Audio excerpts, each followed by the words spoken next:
L'enquête après la mort de 5 vacanciers hier en Corse du Sud. Ils faisaient du canyoning sur la commune de Soccia. Le corps d'une dernière victime a été retrouvé en fin de matinée.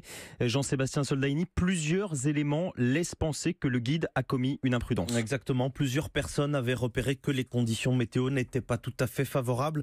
Et en premier lieu, les professionnels de la montagne. Différents groupes ont descendu ce canyon dans la même journée, mais certains se sont contentés de la partie la moins encaissée avant de quitter le lit de la rivière. Éric Bouillard, procureur de la République d'Ajaccio, révèle même que ces guides se sont concertés avant de s'engager dans le cours d'eau. Avant le départ de la sortie de l'après-midi, ils se sont retrouvés.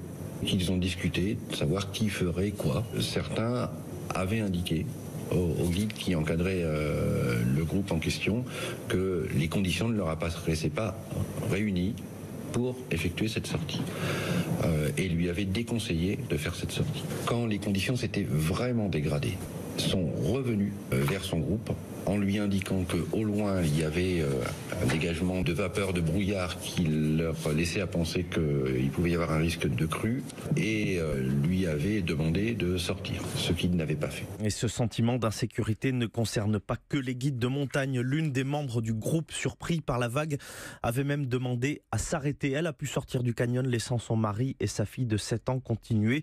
Tous deux sont morts dans cet accident. Tout ceci pourrait caractériser une imprudence, mais les enquêteurs l'affirment. Tout était en règle avec ce guide qui avait été contrôlé il y a 2 jours. Contrôle inopiné qui n'avait rien révélé d'anormal. Il connaissait même parfaitement les lieux. 10 ans d'expérience, dont 6 à emprunter ce canyon. Les précisions de Jean-Sébastien Soldaini. Merci Jean-Sébastien.